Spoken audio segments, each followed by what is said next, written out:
¿Ahí podés? Sí, ahí está. Ahí está. Listo. Bueno, pero primero quiero agradecer a Ricardo por la invitación.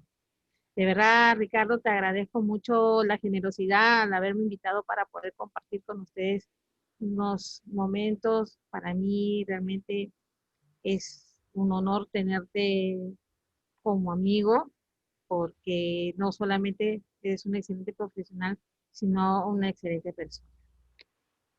Mis abrazos y cariño. Y además, para mí es un placer compartir con este grupo humano comprometido con la mediación. En realidad, en estos tiempos, hablar de cultura de paz, hablar de mediación, es realmente obligatorio, ¿no?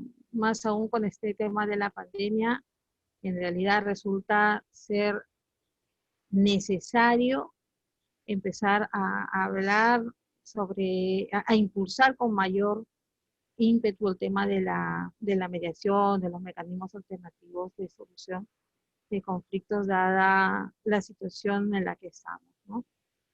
Por eso que muchísimas gracias por la invitación.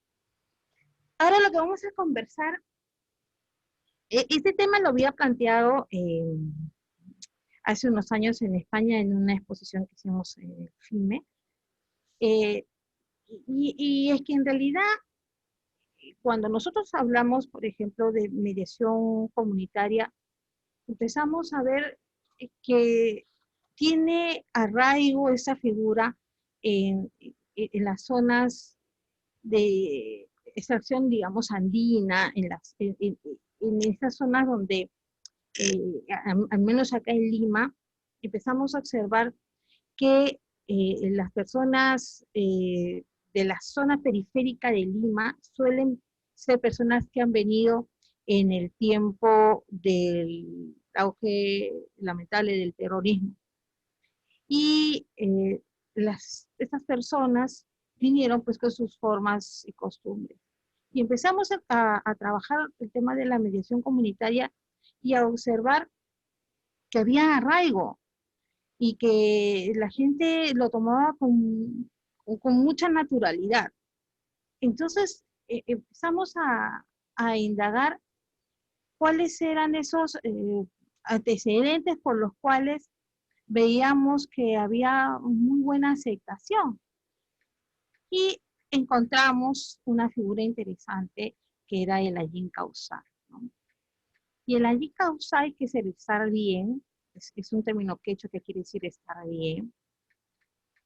El Allín Causal tiene sus antecedentes ancestrales. Este pensamiento tiene relación con como lo vamos a ver más adelante, tiene relación estrecha con la mediación comunitaria. Y en función de ese arraigo, de esa buena recepción del grueso de ciudadanos a los cuales nosotros recurríamos para poder enseñarles conciliación, vimos que en realidad esto podría ser implementado como una política de inclusión y transformación social, porque en realidad viene a recomponer el tejido social.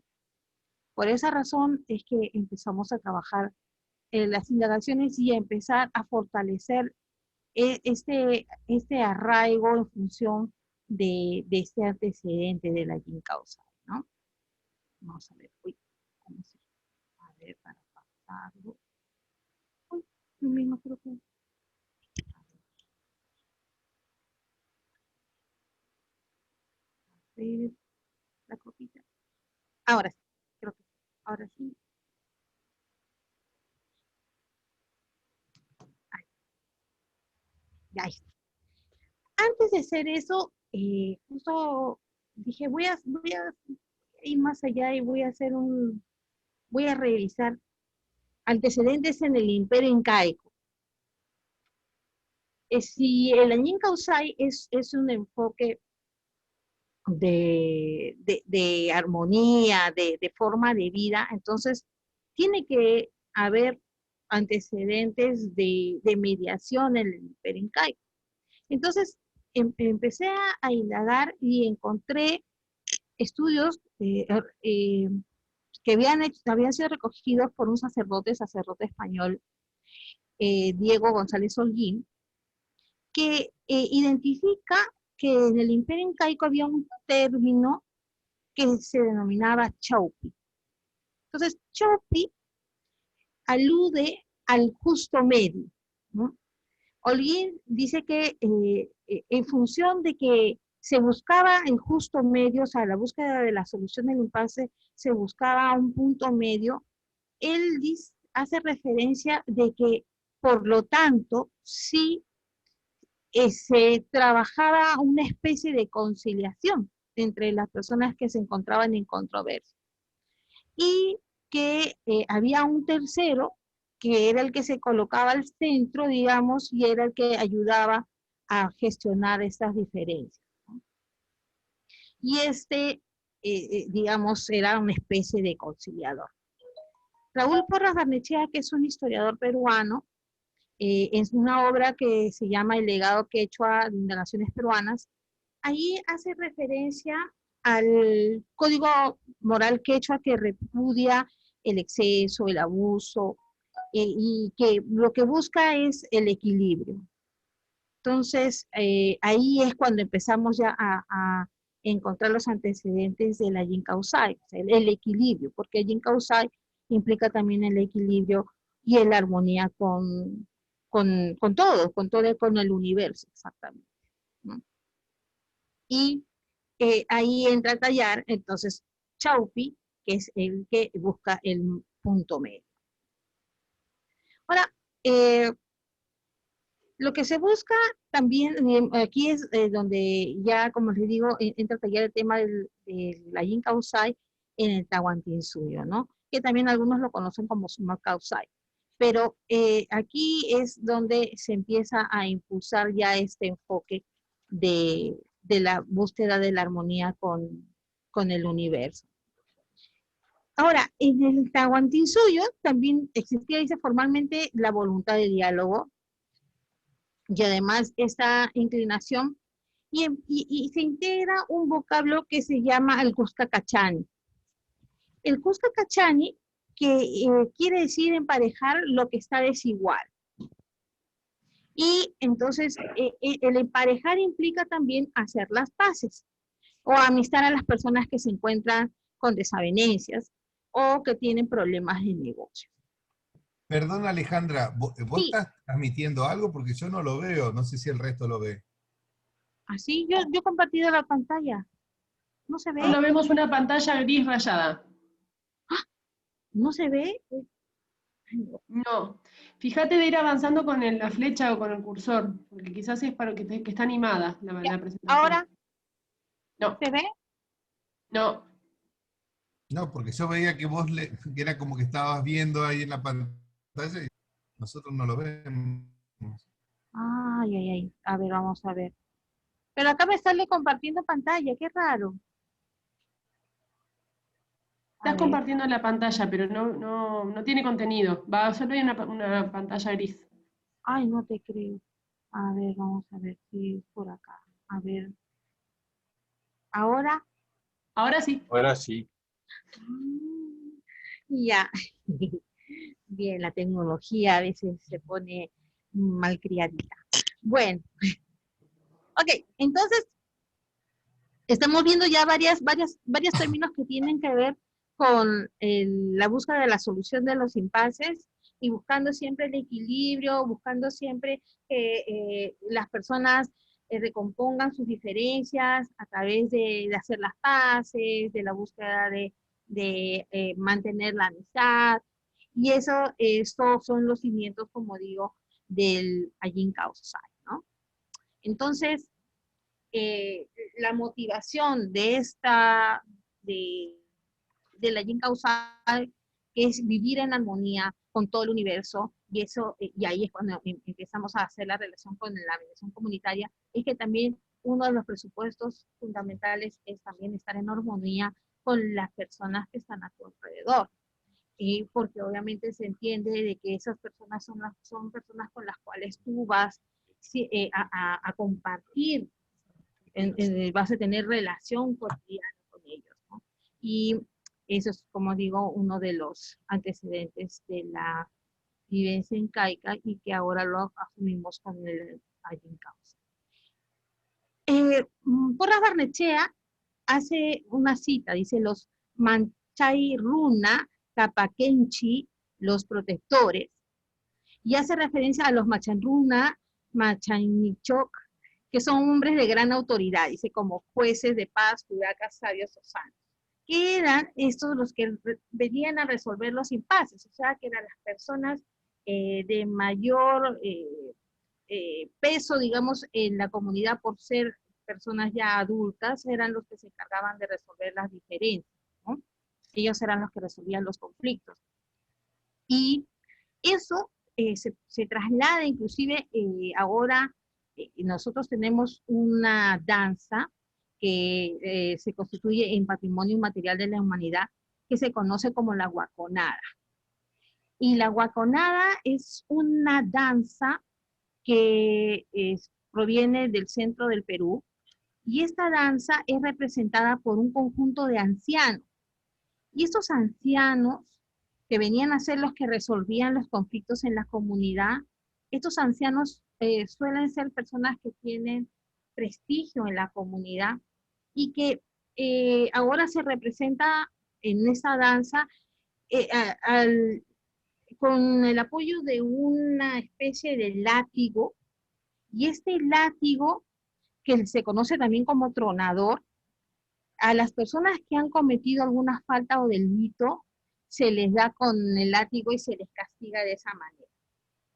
Pero el látigo en la concepción andina no se asume como el mero castigo, sino como la doble función de castigar, pero también de redimirte del castigo.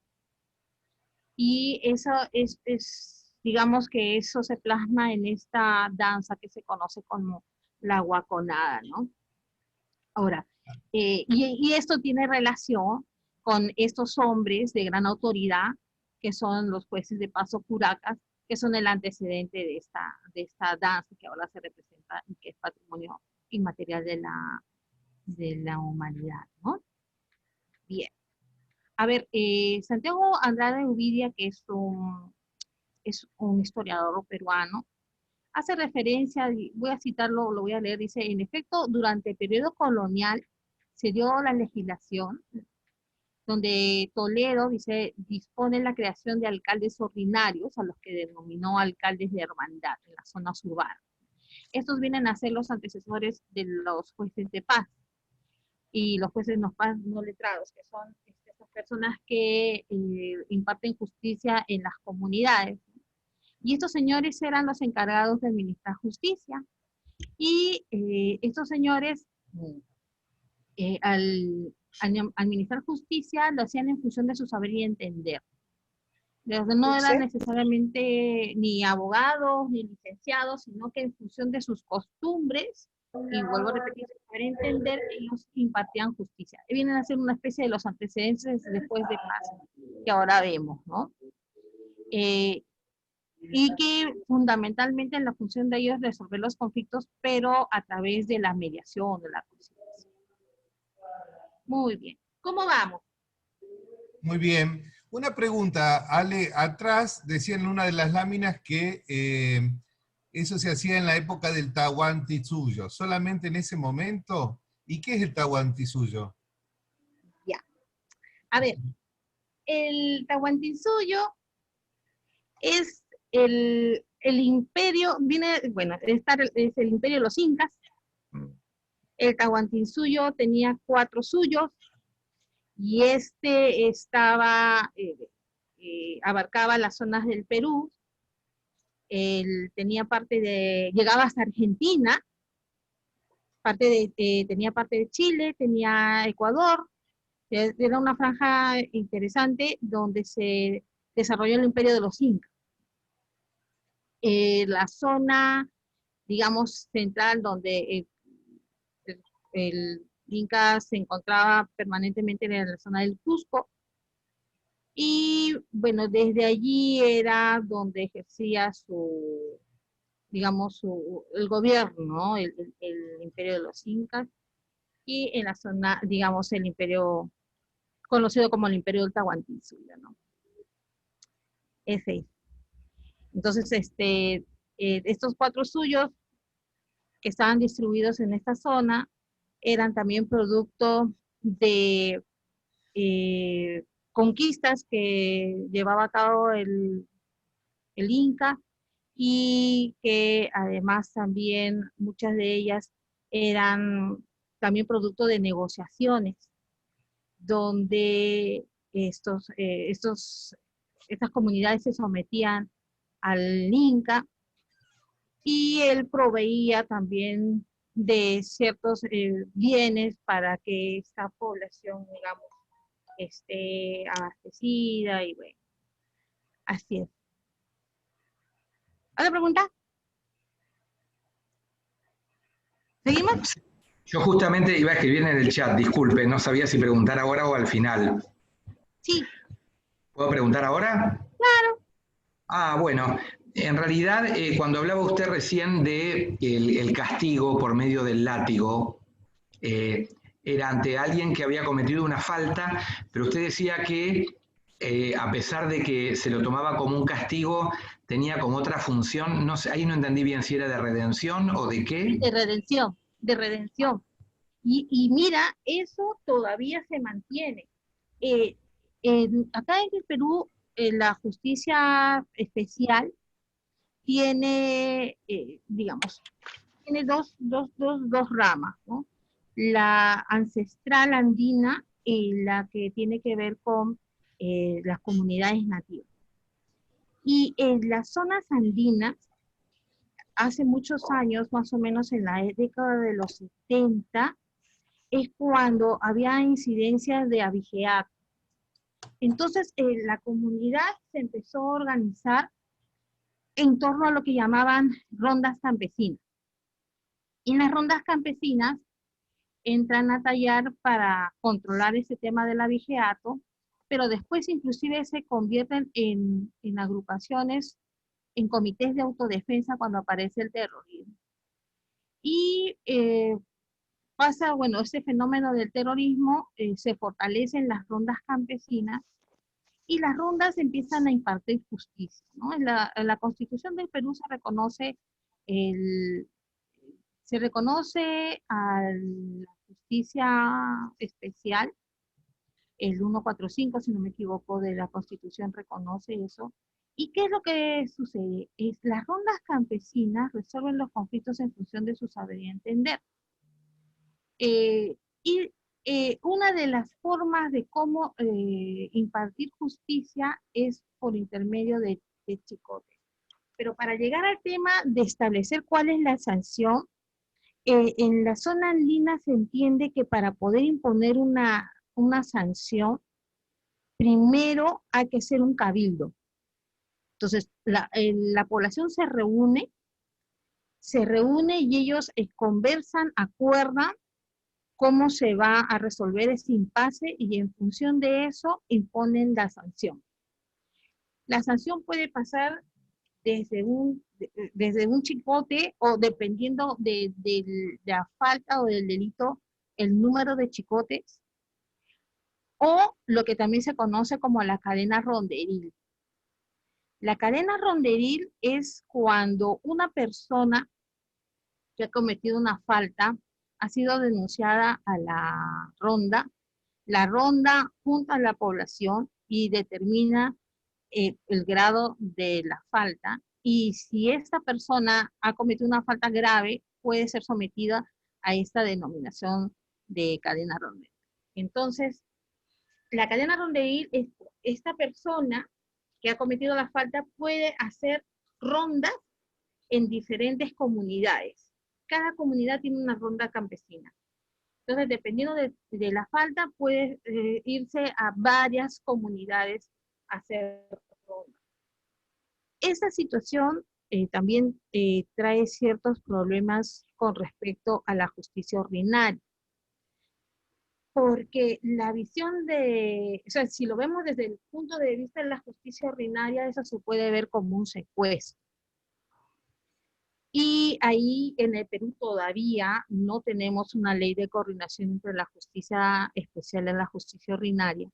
Y eso hace de que hayan problemas a la hora de impartir justicia. Lo que se está haciendo ahora es promover la necesidad de los peritajes antropológicos para que se pueda tener claro eh, de que en realidad aquí habría que ver qué es lo que estaba primando y qué es lo que estaba en realidad pasando y cómo las personas resuelven en función de su saber entender la aplicación de una sanción. Yo he tenido experiencias interesantes que realmente también me ayudaron a mí a levantar información. Hay una zona al norte del Perú que se llama Huamachuco, y me fui a hacer, sí, editar una charla justo a ronderos, y, y empecé a levantar información para ver cuáles eran las materias que podrían ser susceptibles de ser mediadas. Hicimos trabajos de grupo, y uno de los grupos me empezó a explicar que para ellos una materia de mediación era la brujería. Entonces, y me pareció súper interesante, ¿no? Vamos a indagar qué cosa, qué hay por acá, y les pedí que me explicaran a qué ellos, pues, a colación de qué ellos consideraban de que la brujería sería una materia para mediar. Entonces ellos me comentaron que en una oportunidad un señor de la población se puso muy mal, se había adelgazado muchísimo. Entonces la gente estaba muy preocupada porque el señor, como literalmente el señor me decía, el señor se estaba secando, era la afirmación literal del señor. Entonces dice que ese señor haciendo indagaciones de por qué se encontraba en esa condición, tratando de echar mano de curanderos, tratando de ver qué es lo que le estaba pasando, llega a tomar conocimiento de que una señora X le había hecho un trabajo. Un trabajo es no sé si allá también lo conocen así, trabajo, ¿sí? Sí. Entonces, ya, Sí. es un trabajo, o sea, un trabajo de brujería. Entonces dice que van con la señora, la busca, y acompaña la ronda a la señora al cementerio. Y la señora desentierra de unas lápidas por ahí que había, desentierra el trabajo. Y el señor de repente se puso mejor, y a la señora la someten a cadena rondería. Tenía que hacer 8 rondas. Y la familia de la señora denunció a la ronda campesina por secuestro. Se armó todo un tema ahí, porque en realidad, ¿qué es lo que primaba ahí?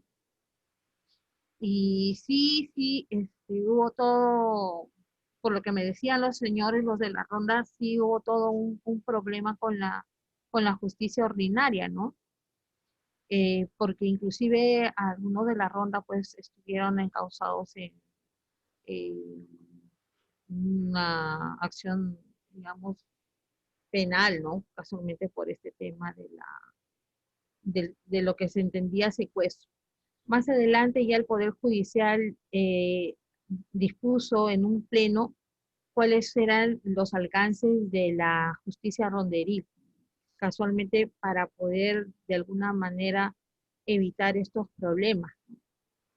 Porque lamentablemente a veces, si bien es cierto, la ronda busca resolver conflictos en función de su saber y entender, se entiende que también se debería de respetar los derechos humanos, o sea, el mínimo, los derechos fundamentales deberían ser entendidos que deben ser respetados. Cuando yo he tenido oportunidad de trabajar con rondas, el pedido de ellos es ese, ¿no? O sea, capacitarlos en temas de derechos humanos, porque ahí la concepción andina, como le decía hace un momento, o sea, se entiende que yo, como es holística, como es un todo, no es un proceso, se entiende de que yo te puedo castigar, pero a la vez, o sea, si yo sé que tú te estás arrepintiendo por lo que yo te estoy haciendo, o sea, tú también te vas a redimir de esas culpas. O sea, te voy a hacer que te redimas de esas culpas. Esa es la idea. Porque inclusive, si bien es cierto, la concepción es buscar la armonía, y si encuentro la armonía con el universo, con mi entorno, con el aire, con la tierra, con las plantas, puedo llegar a tener la felicidad. Pero también la forma de cómo llegar a es lo que a veces es cuestionado por algunas personas.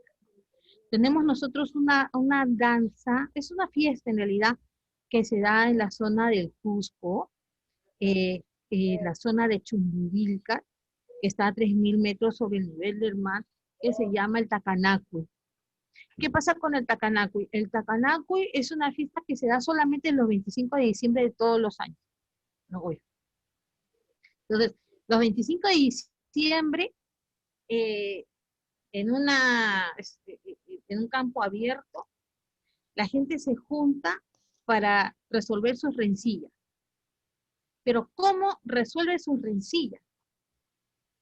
Cada uno recibe un chicote y se dan de alma. Es la forma de cómo resolver las rencillas ahí, ¿no? O sea, es admitido por la población, obviamente, esta fiesta tiene antecedentes ancestrales, porque eso ya se venía practicando desde la época del Tahuantinsuyo. Y aquí es darse de trompadas, o sea, literalmente es darse de trompadas, porque taca quiere decir trompada, y cuy es darse ambos, ¿no? Como una especie de hacerse mutuamente, esa es la palabra, hacerse mutuamente. Entonces, se dan de golpes mutuamente, y por situaciones que inclusive de viejas rencillas, ¿no? Se dan de golpes, pero después que termina este ritual, ya te olvidas de lo que pasó. O sea, ya no te vas a volver a acordar del golpe, del problema que tuvieron. O sea, te golpeas y ya te olvidas de lo que pasó. Voltea la página, no pasó nada, ya de aquí para adelante vamos al foja cero. Ale, Interesante, ¿no?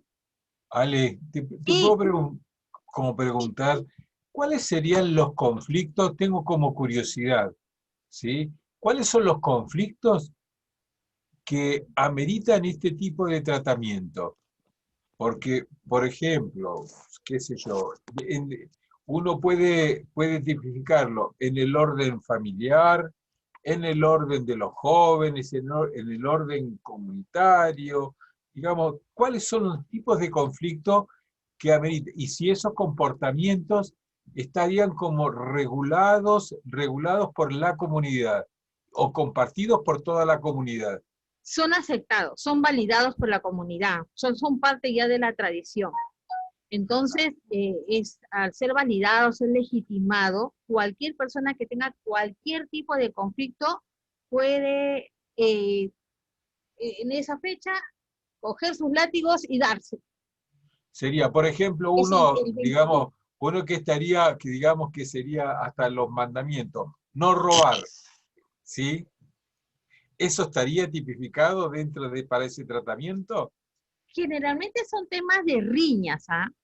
Ajá, Generalmente son riñas, problemas familiares, hay emocionales. problemas, por ejemplo, lo que hay muchos problemas en la zona andina son problemas de lindero, Ajá, problemas de quemas, o sea, problemas de animales, ¿no? ajá. Ese tipo de cosas, ¿no?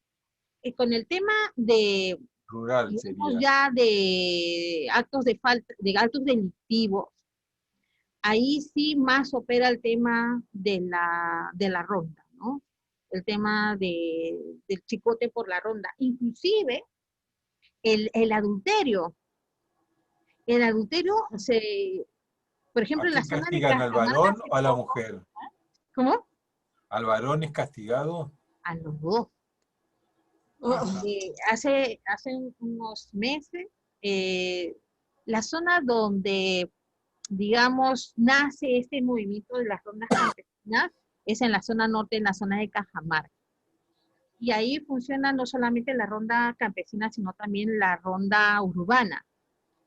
Y la gente que se siente afectada va a denunciar la ronda, y la ronda busca a las personas implicadas y las somete pues al castigo. Y hace unos meses, a una señora que había sido infiel a su esposo, van, la buscan a la señora, buscan al señor con el cual la señora estaba compartiendo su nuevo amor, digámoslo así, y a los dos los castigaron a punta de chicotazo, porque el adulterio también es una falta en esta zona. Y el Señor que nos daba el amor también debería haber sido. También le cayó, a los dos le cayeron. Por ejemplo, en la zona norte, con este tema de la pandemia, y específicamente en la zona, sí, pues en la zona de Cajamarca, se reguló mucho el tema del confinamiento, del cumplimiento del confinamiento, gracias a las rondas campesinas, porque se entendía que si estábamos confinados nadie podía salir, y si podía salir era por una situación, digamos, urgente y tenías que justificarla. Pero la gente que era encontrada afuera y no tenía justificación de estar fuera, y era encontrada por la ronda, lo que hacía la ronda era someterla a castigo, y a chicotazo la castigaba la ronda. Que si lo hacía la policía, ahí sí hubiera tenido problemas la policía, porque ahí no se legitima, obviamente, la violencia, obviamente, pero sí, si es impartida por la ronda, sí la toleran, porque es parte de su cultura, sí se afecta, está legitimada, está reconocida. Alejandra, Sí. otra pregunta que me salta. Digamos, estos dispositivos, digamos, que tienen de intervención frente a los conflictos emocionales, como vos los planteabas, y en el campo, como que tiene más que ver con las situaciones rurales. Digamos, ¿cuándo vuelven a aparecer o siempre han estado como forma de gestionarlo? Porque para nosotros el positivismo anula absolutamente y aparece solamente un modo de gestión como la conocido. En el caso de la comunidad de ustedes, ¿cómo están presentes? Sí, llega a ser un mecanismo de control social, ¿ah? En las Sí. zonas donde la ronda es fuerte, sí hay mecanismos de control social. Ajá. A veces la ronda también obviamente comete excesos, ¿no? Y ahí es cuando se producen los problemas. Y a veces es la mala comprensión de la atribución que tiene la ronda para impartir justicia también, que hace que estas personas vayan más allá de lo que les corresponde. O sea, el sentimiento de pertenencia a la ronda es tal que aunque uno de los miembros de la ronda haya cometido una falta, igual hay que salvarlo, ¿no? Eso nos pasó en Trujillo cuando estábamos haciendo también una capacitación, y nos contaban que uno de los miembros de la ronda campesina traficaba drogas. Entonces la policía lo atrapa y estaba siendo conducido pues a la capital, cuando un grupo de la ronda campesina ha ido a interceptar el vehículo donde se estaba trasladando este señor, este señor que había cometido el acto delictivo, y de repente pues es extraído sí, lo estaban llevando un carro de la policía, y se lo llevaron como si no hubiera pasado nada. ¿Por qué? Porque decía que no, que este señor, si bien es cierto, había cometido una falta, o sea, en realidad, o sea, con la ronda no había tenido ningún tipo de problema, ¿no? Una mala concepción. Por eso que es importante que en estos espacios donde la ronda suele resolver conflictos, se tenga que hacer capacitación para que tengan bien claro cuáles son los atributos que ellos tienen y cuáles son los límites también, para que no cometan exceso. ¿Qué tal? ¿Alguna pregunta? Está bonito. ¿Cómo estás, Azucena? Vos sabés que tuve, digamos, es muy cortito, en una me contó todo esto que vos, y ahora lo comprendo, digamos, alcanzo a entender bien cuál es el mecanismo, digamos, con respecto. En una oportunidad en Aguascalientes, me dijo un señor que allí, por ejemplo, me explicó esto que estabas contando también vos recién, y estabas explicándonos, que en realidad como es muy turístico, dicen los turistas pueden quedarse, que quizás hasta se emborrachan y caen con las mochilas, pues al otro día, así esas fueron las palabras, no les falta absolutamente nada, porque nosotros solo somos los que administramos justicia, digamos. Si encuentran a alguien robando, y yo lo entendí como que era muy perjudicial para el turismo, desde ese lugar. Vos lo estás explicando desde un lugar absolutamente más profundo y ancestral, digamos. Así que muy interesante. Sí. Por ejemplo, en la zona Aymara, en Puno, hay zonas donde ni siquiera alguna persona que pretenda delinquir le pasa por la cabeza hacerlo, por esa zona, porque ahí sí son más violentos, o sea, ahí la reacción es mucho más violenta. Hace unos años, ahorita no recuerdo el nombre, cerca de la frontera con Bolivia, ajusticiaron a un alcalde. Este señor, habían dicho de que el señor había desfalcado las arcas de la municipalidad. Y la gente llegó a ir a la casa del señor, no me acuerdo el señor, fue a la casa del señor, lo sacaron, empeñaron a ese señor y lo ajusticiaron en la puerta de la municipalidad. No recuerdo ahorita el nombre. Y fue bien doloroso, fue una situación bien, bien difícil. Y eso trascendió inclusive las fronteras, la noticia. Después empezaron a hacer ya, bueno, falleció el señor, hicieron las indagaciones, fue la Contraloría de la República, que son los que analizan estos sistemas para ver cómo se están desempeñando estos temas económicos en las municipalidades, y encontraron que no hubo ningún problema, o sea, nunca hubo ningún desfalco, nunca hubo nada. Pero es que cuando la gente se transforma en masa, no piensa. Entonces la masa se conduce y de repente pierde perspectiva, y hace lo que se hicieron con este señor, ¿no? Pero es que, claro, son reacciones violentas, ¿no? Que son, bueno, propias de situaciones que a veces se vuelven inmanejables, pero si bien es cierto, son manifestaciones violentas, no, bueno, obviamente no son las únicas para resolver los conflictos.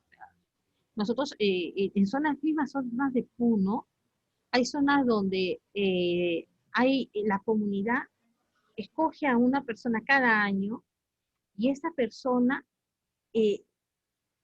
en todo su trayecto, o sea, cada vez que sale de casa, sale con un bolsito de coca y un bolsito que tiene, ¿cómo le llaman? Licor es un macerado de cañas. Sale con su macerado de caña y con su manojo de coca. Entonces, este señor, bueno, va caminando. Entonces, cuando la gente lo ubica, y cuando hay algún problema, lo buscan dónde está el señor está haciendo sus cosas particulares, ¿no? Lo ubican, y el señor ayuda a las personas a resolver sus conflictos, y cierran el conflicto chachando coca y tomando cañazo.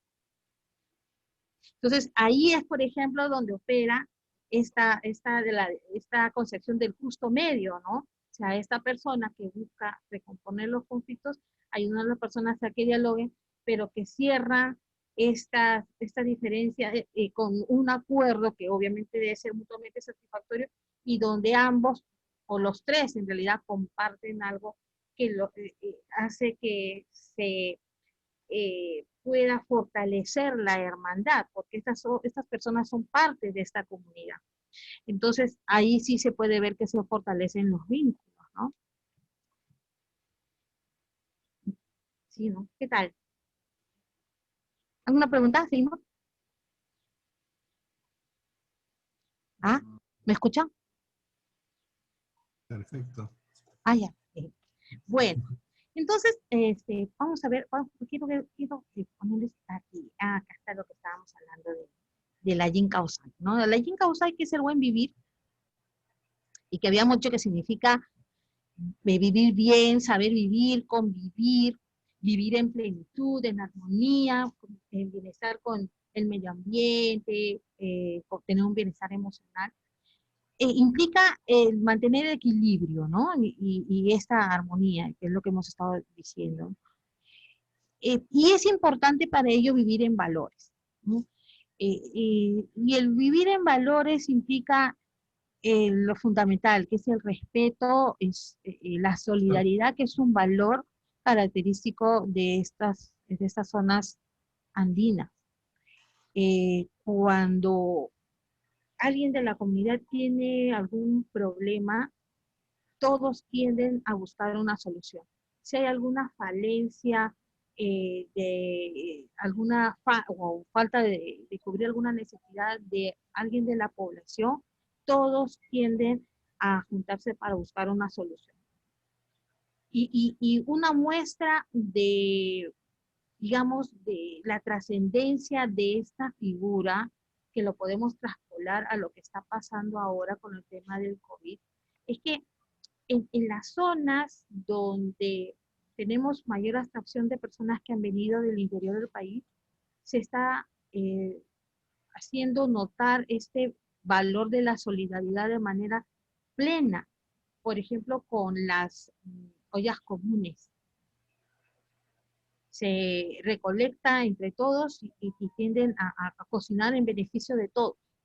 Y eso es también una fuerte concesión de la solidaridad en esta zona andina, ¿no? Y obviamente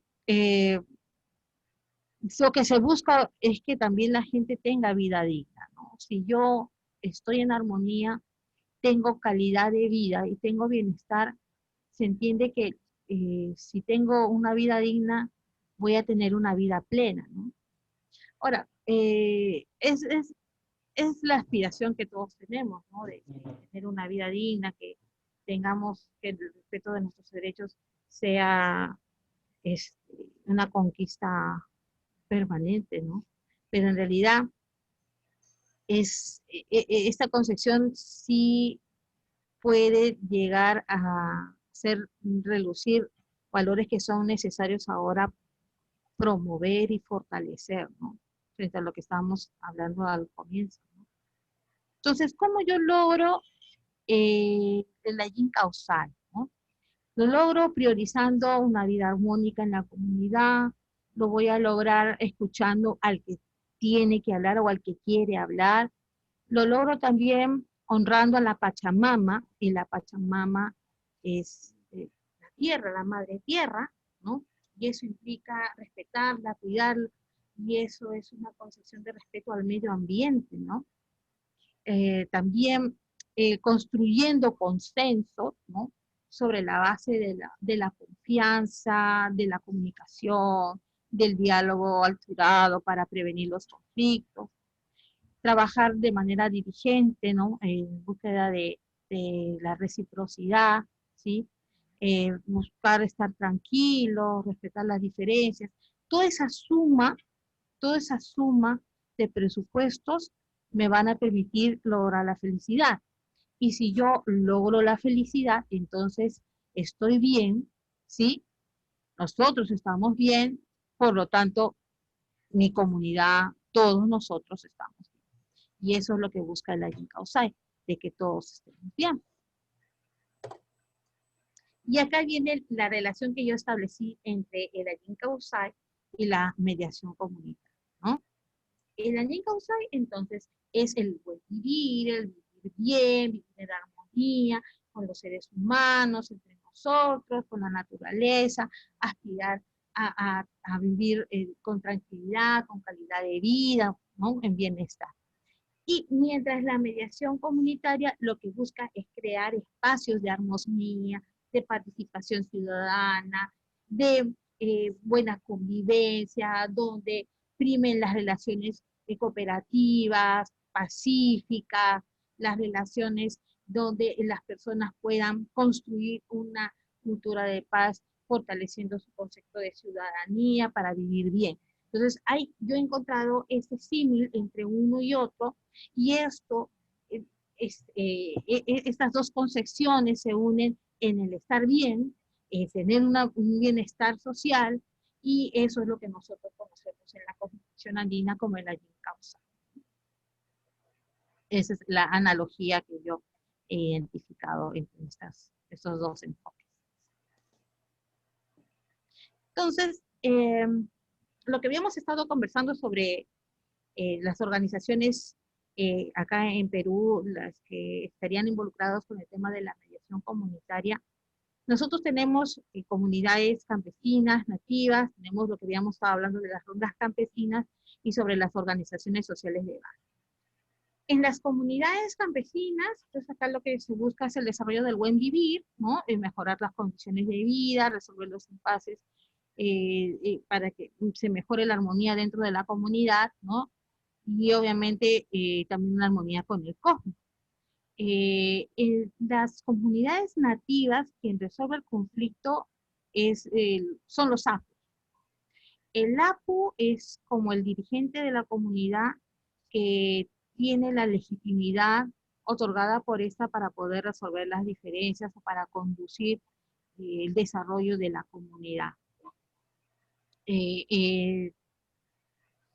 Esta persona, bueno, también resuelve con los conflictos en función de su saber y entender, ¿no?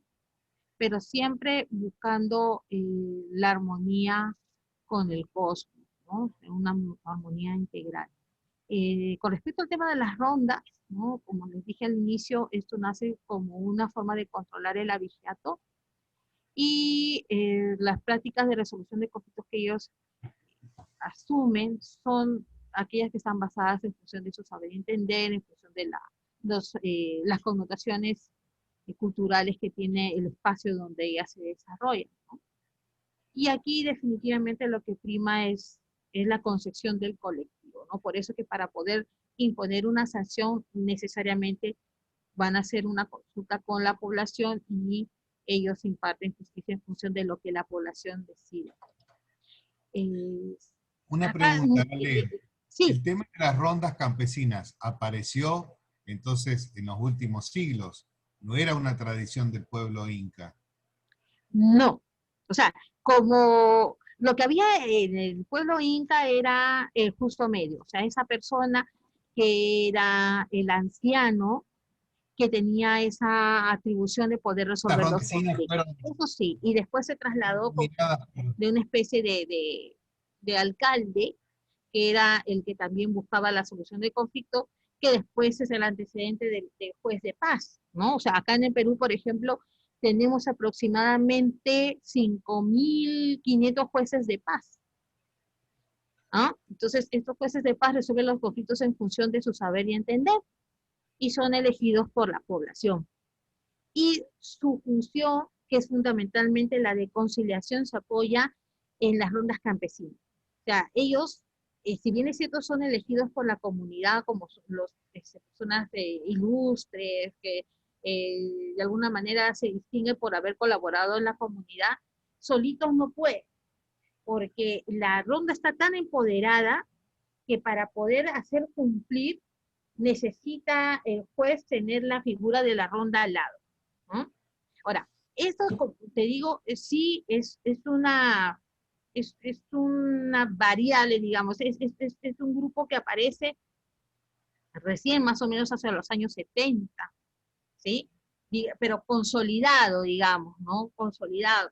Que habrían seguro algunos movimientos, probablemente de manera informal, pero formal, digamos, más o menos hacia los años 70, en la zona de Ayacucho, al norte no, que hablo mal, de Cajamarca, en la zona de Chota, esa donde aparece el primer movimiento en contra del abigeato.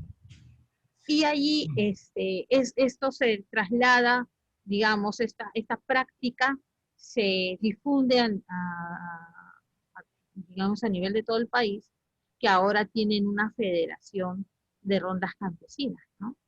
Y se ha hecho pues una Me parece organización como muy contradictorio fuerte. con la concepción inca, con todos los valores de los que vos estás hablando, es como que estas rondas campesinas no tienen nada que ver con todo este otro contexto, ¿no? Claro, pero es que ahí viene, el tema es que si bien es cierto, mi aspiración es la felicidad y es vivir en armonía, entiendo yo que la ronda impone la sanción para que no se rompa esa armonía.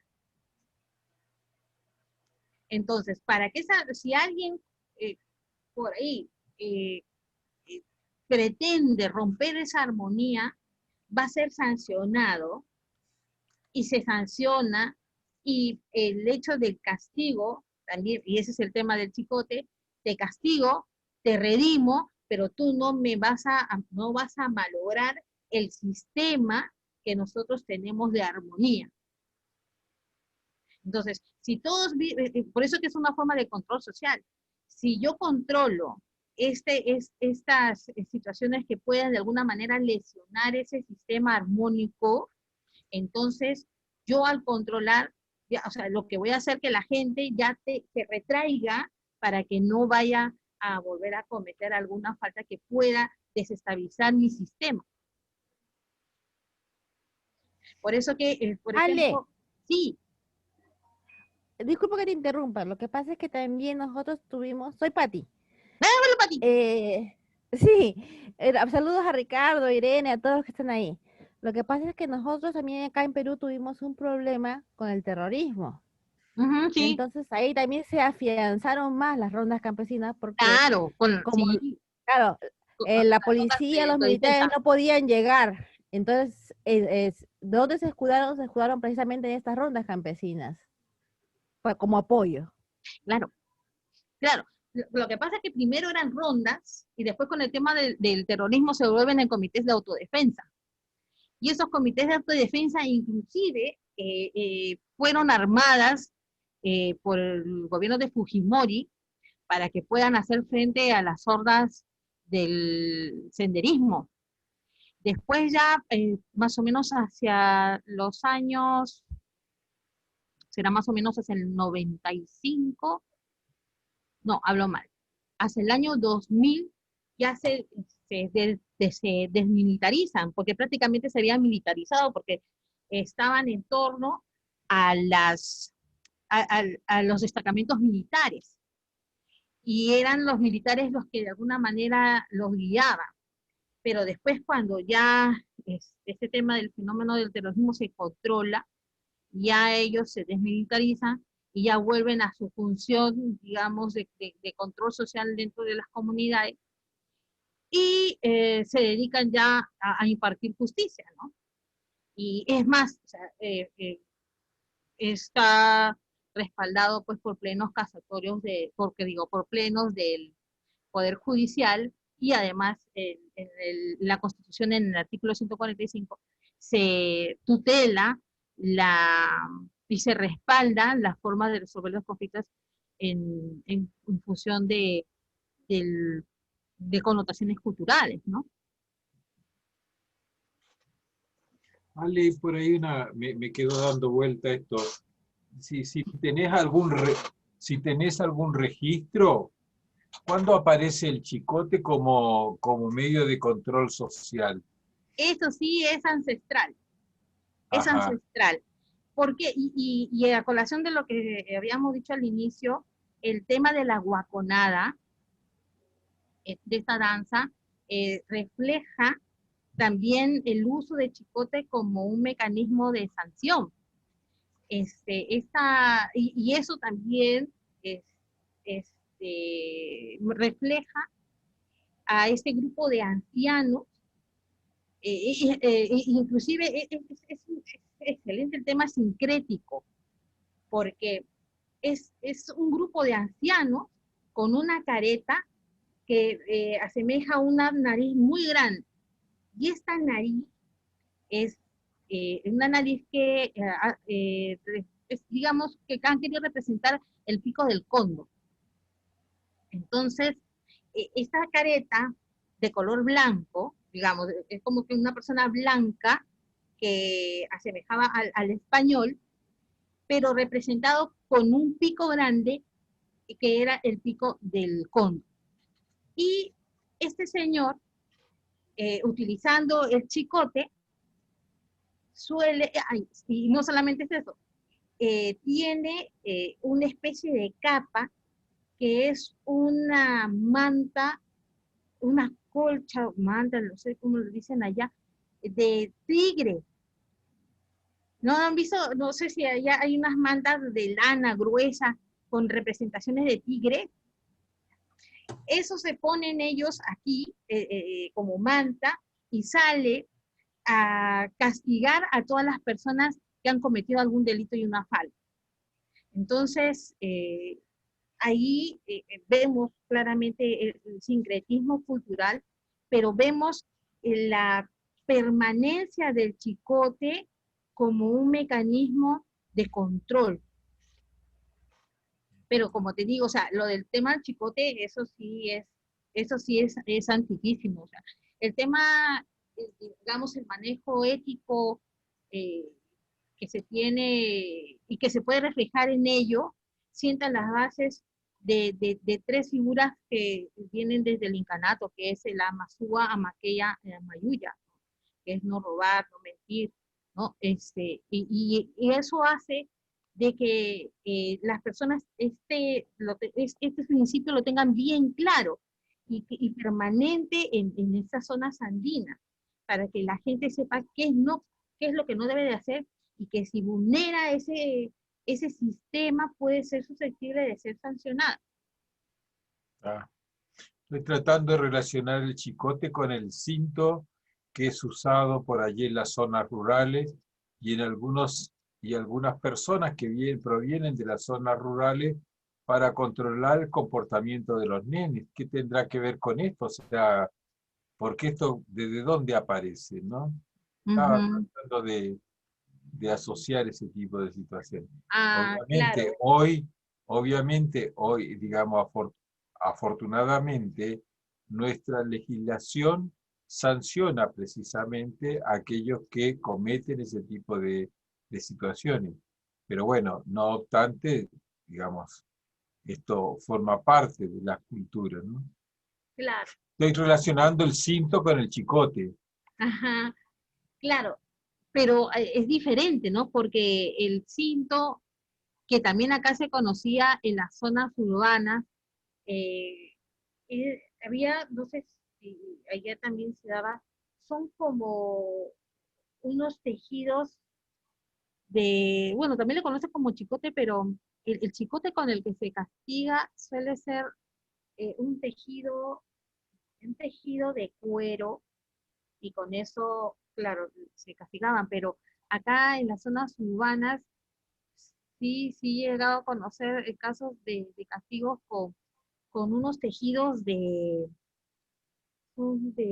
paja, que en algunos casos inclusive eh, terminaban en bolitas de plomo, ¿no? Ay, Dios. Entonces sí, y eso más o menos estamos hablando del siglo pasado. Habían niños que en las zonas del interior del país, pero generalmente se daba eso en las zonas de costa, eran castigados con se me ha ido el nombre, pero son unos tejidos de paja que termina San Martín, le llamaban. San Martín. Entonces, con el San Martín iban a cortear a los hijos, y algunos que eran bien recios terminaban estos con bolitas de plomo. Entonces ya se imaginan cómo terminaban. Entonces, eso era pues una arma de castigo muy lamentable, ¿no? Que por suerte ya se ha se ha desplazado, o sea, ya no se usa por suerte. Mm, mm. Bueno, ok, entonces, ¿alguna otra preguntita? Seguimos. Quería hablar sobre el tema de las organizaciones sociales de base. Estas, en esas organizaciones sociales de base conocidas así, pero que estas organizaciones son las que congregan a los clubes de madre y a los comedores populares. Estas organizaciones de mujeres empieza su funcionamiento hace más o menos hacia los años de 1960 y más o menos 1960,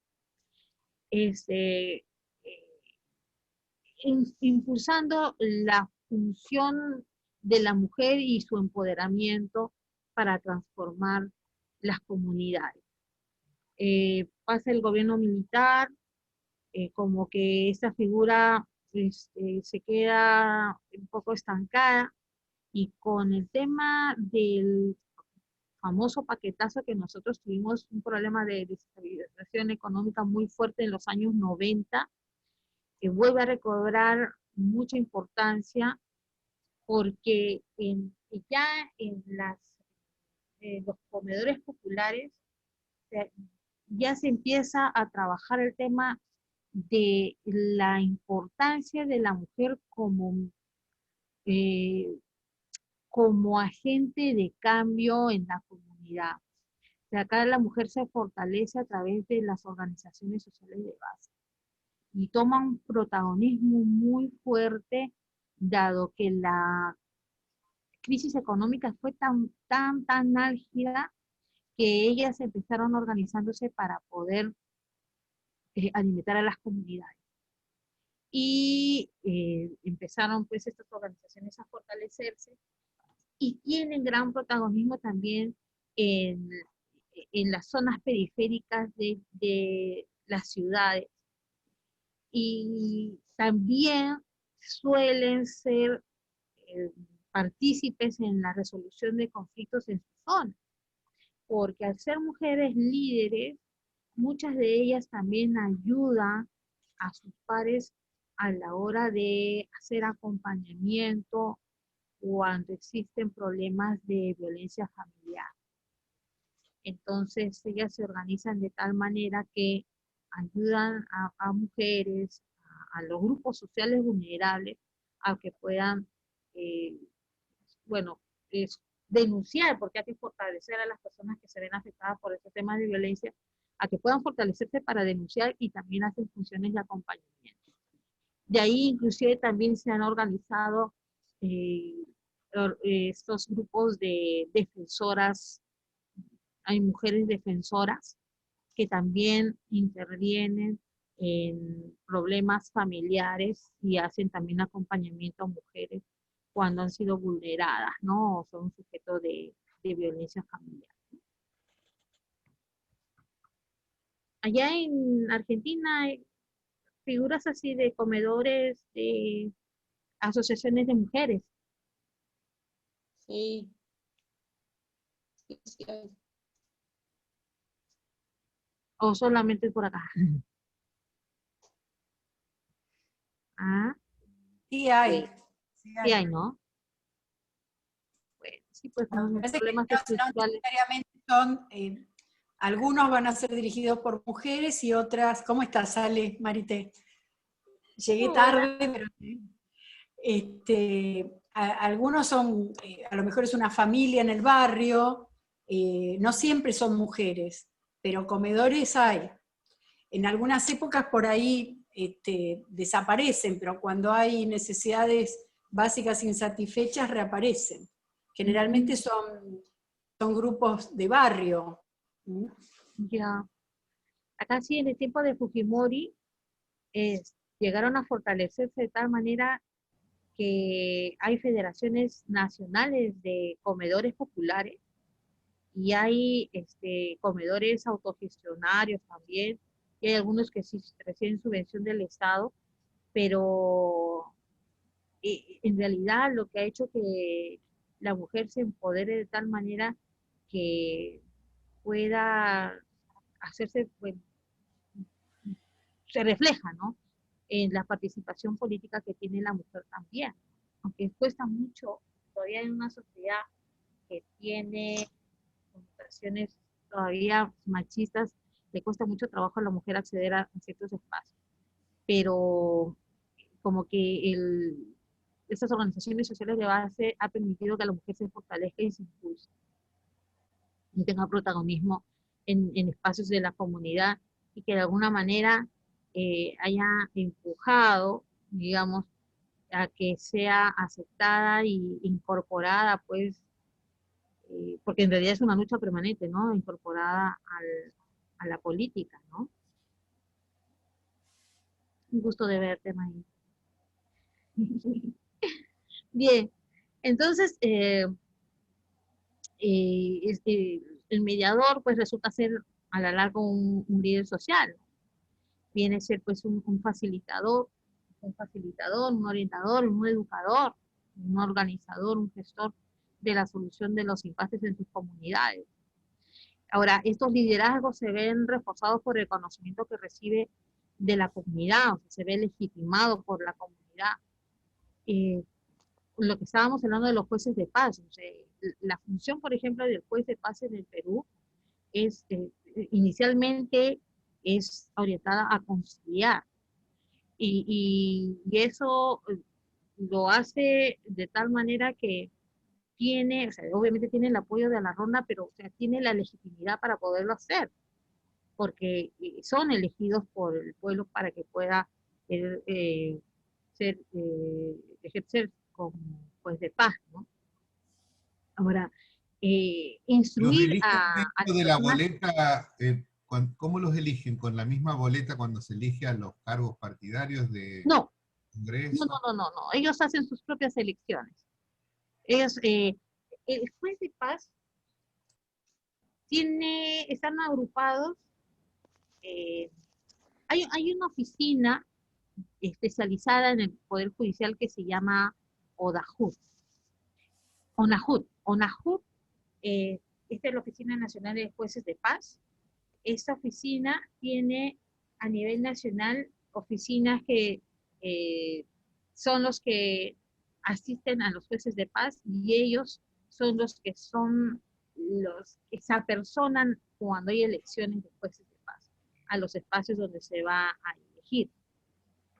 Y además hay escuelas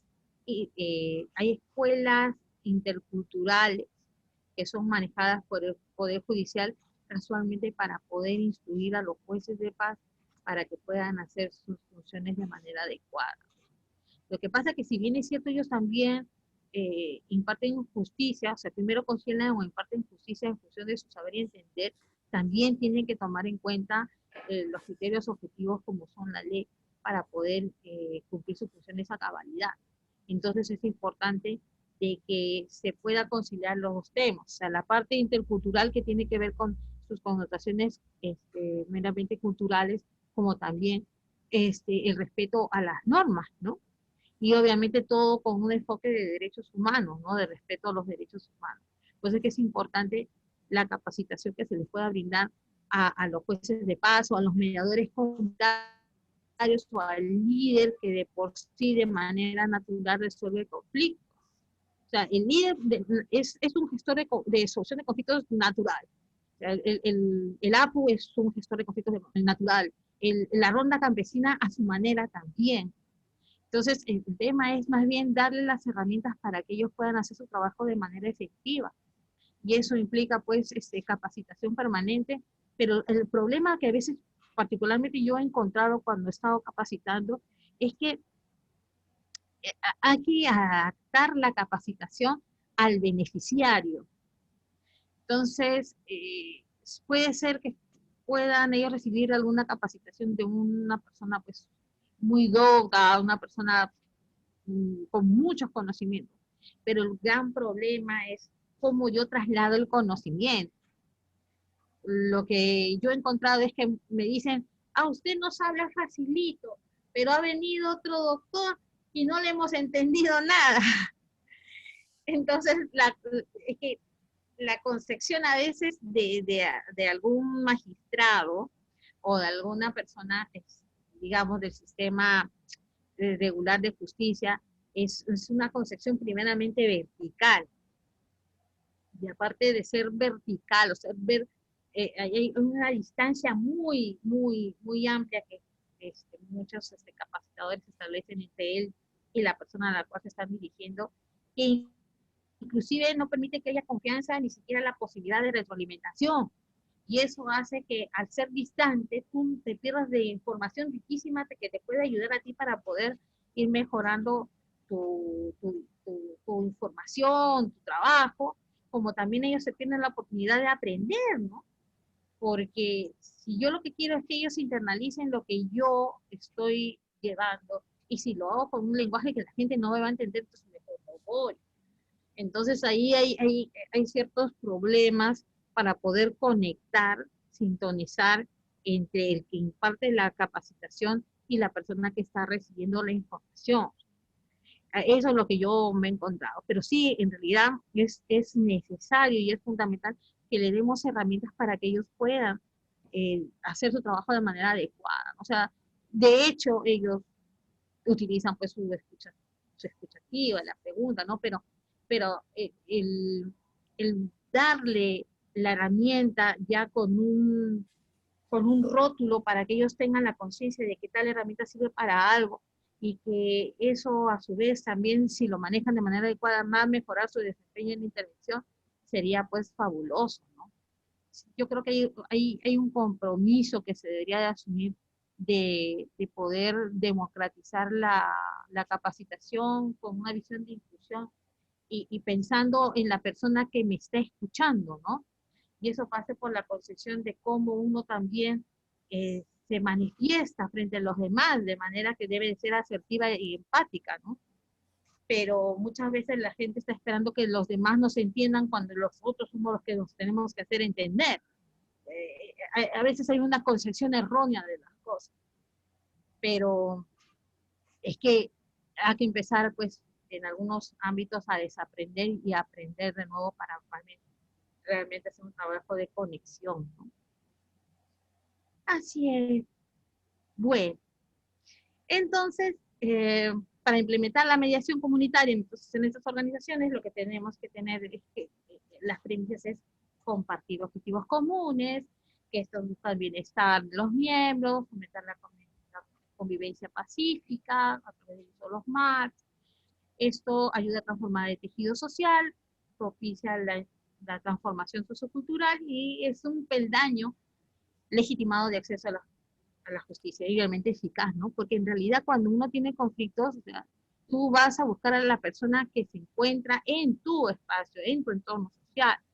Y en realidad, si hablamos de mediación comunitaria, sí es un peldaño efectivo, inmediato, de búsqueda de lo justo, ¿no?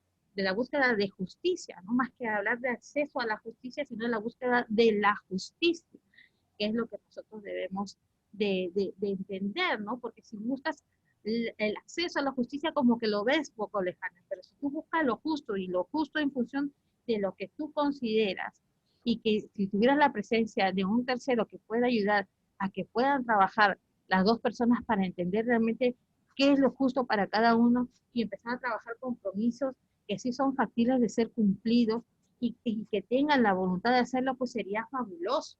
Pero eso pasa pues por el entrenamiento que debe tener el mediador para poder realmente utilizar sus herramientas de tal manera que sí pueda hacer un trabajo efectivo al momento de la gestión de las diferencias, ¿no? Muy bien. Entonces, nosotros lo que estábamos haciendo en el ministerio, a partir de el entusiasmo en realidad que nosotros le ponemos para poder implementar algunos programas, es que y nosotros empezamos con capacitaciones en el tema de mediación comunitaria, Y consideramos que esa pues debería de ser considerada como una política de promoción de la justicia, pero como una visión de inclusión y de fomento de la participación activa del ciudadano como agente de transformación de su sociedad, de su entorno social. Y ahí es cuando nosotros empezamos a trabajar algunos cursos de mediación comunitaria con digamos, con el enfoque de la Yin Kausai. Y llegamos a hacer un programa piloto que se implementó en las zonas periféricas de Lima, en zonas, digamos, donde se encuentra ubicada personas socioeconómicamente más vulnerables, y ubicamos 6 centros de conciliación, 6 centros de mediación comunitaria en las zonas, como te digo, en las zonas periféricas de Lima, y habíamos capacitado a mediadores comunitarios que estuvieron haciendo las veces de mediadores y que llegaron a resolver sus conflictos de una manera bien interesante. Conflictos que eran más relacionados a problemas de familia o problemas de uso de áreas comunes. Y de verdad que para nosotros fue muy satisfactorio esta experiencia, ¿no? Bueno, y aparte que nosotros Gregorio, también luego te llamo. capacitamos también Tengo a una jueces. reunión, ahora te llamo. Sí, a jueces de paz, a ronderos, digamos, a capacitar a APUS, a líderes religiosos, inclusive de otras denominaciones religiosas, y a conciliadores. Y aquí, bueno, la finalidad es el cambio positivo. Acá hay unas fotos que quería compartir, que es los espacios de nosotros habíamos implementado nuestros centros de mediación comunitaria, ¿no? Son, como les digo, centros que se ubicaron en zonas periféricas de Lima. Ahí están unas mediadoras comunitarias que llegamos nosotros a formar. O sea, teníamos clases literalmente en zonas muy altas de Lima, y las madres que no tenían con quién dejar a sus niños iban a clase con sus niños. Fue una experiencia bien, bien, bien bonita, bien interesante. Son madres que muchas de ellas inclusive son padre y madre para sus hijos, pero sí fueron experiencias muy, muy, muy agradables. Y se siente bien cuando uno siente que contribuye con la población, ¿no? Ahí son capacitaciones que hemos tenido con jueces de paz y con APUS también, que es en la foto de abajo, son de la comunidad quichua de la zona de Tarapoto, de San Martín del noreste del Perú. Son APUS de esta zona, como les digo, quichua. Son jueces, también hemos capacitado a autoridades políticas, a subprefectos, prefectos, y abajo pues esta zona, la foto que está abajo, donde hay un grupo de señoras, es un centro de conciliación comunitaria que fue muy, muy exitoso. Estas señoras están en una zona alta de Lima, que se llama San Juan del Lurigancho. Este distrito es el distrito más grande del Perú, que tiene 1 millón de personas. Y las señoras, que eran de 5 agrupaciones, y estas 5 agrupaciones de poblacionales agrupaban a 16.000 personas. Y las señoras fueron capacitadas para que ellas puedan hacer réplicas. Y las señoras hacían sus réplicas, en los, a ver, estas agrupaciones poblacionales tienen unos salones comunitarios, y en esos salones comunitarios ellas dictaban sus charlas. Entonces, nosotros le dictábamos las charlas y ellas hacían réplicas. Y así llegaron a capacitar, por los registros que nosotros llegamos a tener, a 5.000 personas en esta zona. Y estas eran señoras que no recibían, o sea, el programa que nosotros teníamos no generaban ningún gasto al Estado.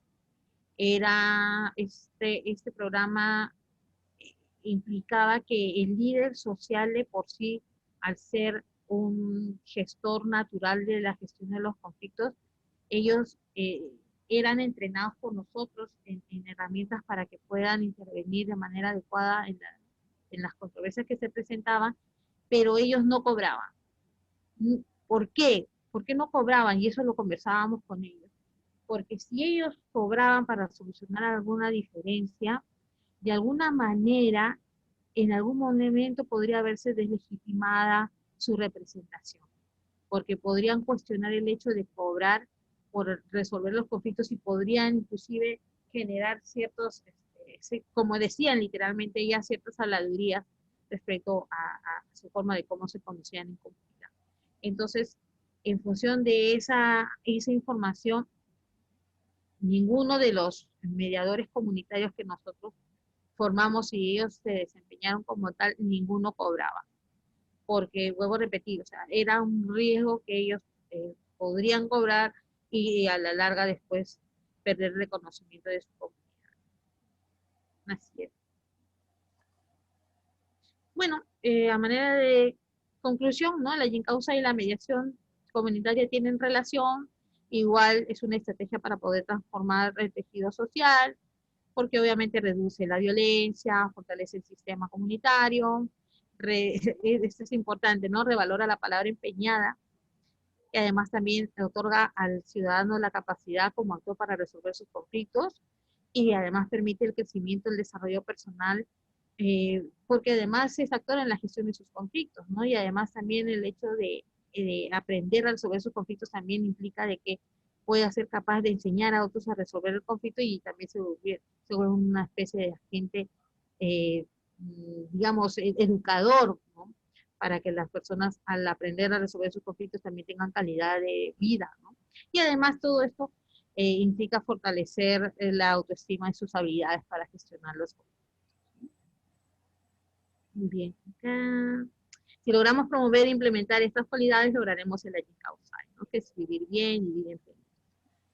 Con el estar bien, nuestro pueblo tendrá tan deseado bienestar social, fortaleciendo los valores de convivencia humana, respeto y tolerancia y libertad.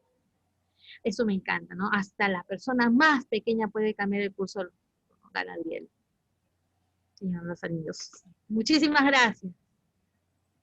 No, gracias a vos, Ale. Bueno, y abrimos a las preguntas. Si alguien tiene alguna inquietud, aprovechémosla que la tenemos aquí. Yo soy Miriam Martínez, quería hacer una acotación. Igual casi me contestaste lo que te quería preguntar. Soy psicóloga y veo esto que decís del traspaso de el castigo físico, ¿no? Como forma de implementar la justicia a la palabra, ¿no? Y son formas muy distintas, ¿no? Una tiene simbolismo, la otra es el dolor y el miedo, ¿no? Y cómo, a ver, yo escuché que hay un montón implementaron un montón de recursos para poder llegar a la gente, a la comunidad, para que entienda cómo se puede resolver los conflictos sin que se lo imparta otra persona y sin el dolor físico. Ahora, ¿cuál es, no sé, o la recompensa sí es resolver los problemas, pero cómo se los muestran? Porque a las personas físicas, digamos, que se manejan con el cuerpo, es difícil explicarles con palabras, y también son de usar menos la palabra. ¿Cómo están resolviendo ese tema? No sé si se entiende lo que te pregunto.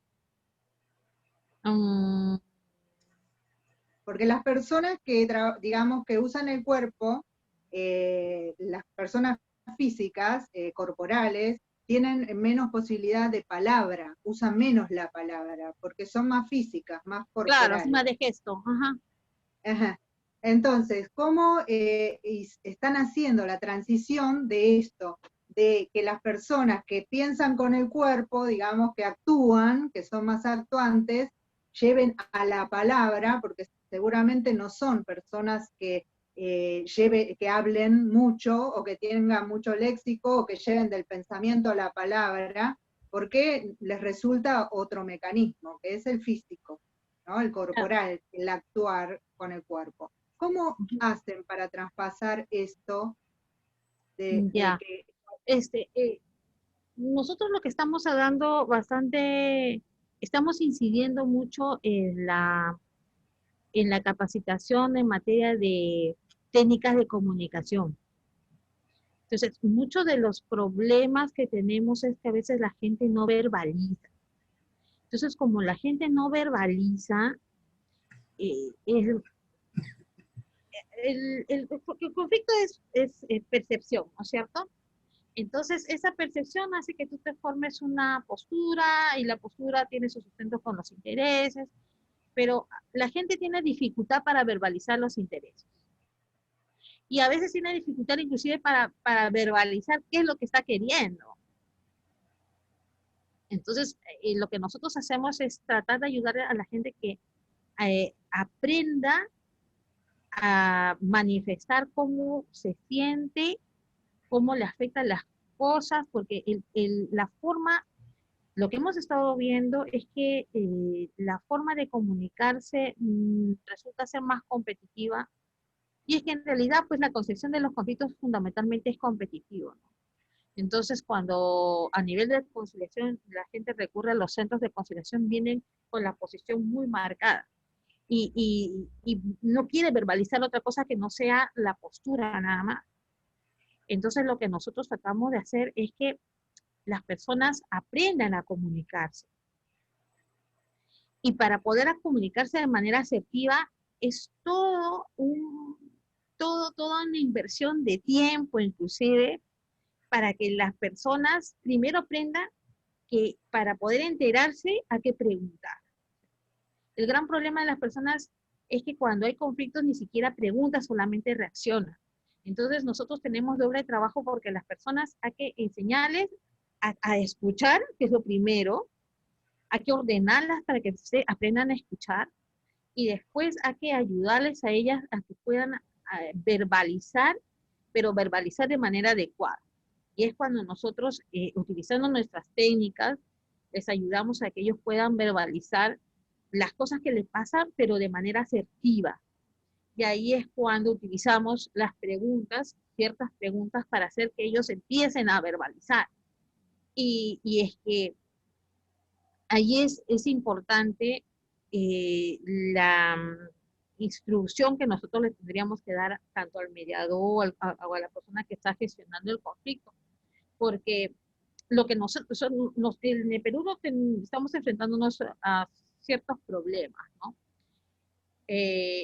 Las conciliaciones que se manejan, se entiende que tiene que estar en el marco del uso de técnicas de comunicación o técnicas procedimentales que ayuden a que las personas puedan hacer su trabajo de manera adecuada. Pero muchas veces, el tiempo, el apremio del mismo hace que las personas hagan audiencias posicionales, que a la larga, o sea, lejos de mejorar la relación, o sea, puede ser que resuelvan el conflicto de manera inmediata, pero la relación no se beneficia a lo largo del tiempo. Entonces, nosotros estamos insistiendo en la capacitación de técnicas para que las personas, adiestradas de manera adecuada, hagan un trabajo efectivo. Y ese trabajo efectivo hace de que las personas, como bien dices, que están acostumbradas solamente a manifestar lo que sienten con el cuerpo, pero no verbalizan, es ayudarles a ellos que la palabra es un instrumento importante para poder entender. Y es que hay que generar espacios de diálogo, pero un espacio de diálogo eficiente, porque la persona capacitada para gestionar ha hecho un trabajo eficiente a la hora del abordaje, y es que tiene que utilizar de manera adecuada sus técnicas para hacer un trabajo efectivo. Y es por eso que estamos insistiendo en eso, ¿no? Y por eso es que es importante que también en estas zonas andinas la gente también sepa que, si bien es cierto, ellos conocen, porque de hecho lo utilizan, o sea, deben de escuchar la escucha, deben utilizar la escucha, pueden utilizar preguntas, pero el tema es el tener la sistematización claramente la función de cada una de esas herramientas que realmente le van a hacer ayuda, le van a ayudar para un trabajo efectivo. Pero sí, lo que estamos haciendo es insistir en el tema de la capacitación, ¿no? Gracias, Alexandra, muy clara, muy clara. Muchas gracias. Muchas gracias. A ti, gracias.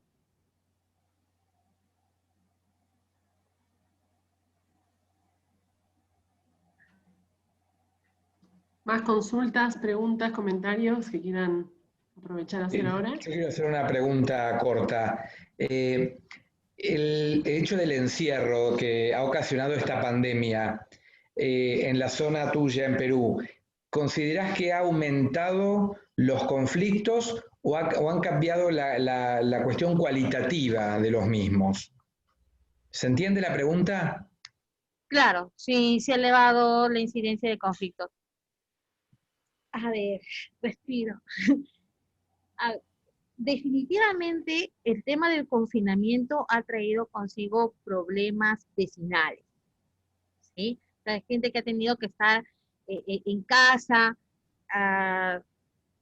confinado por mucho tiempo, bueno, y ahora todavía hay gente que estamos autoconfinados.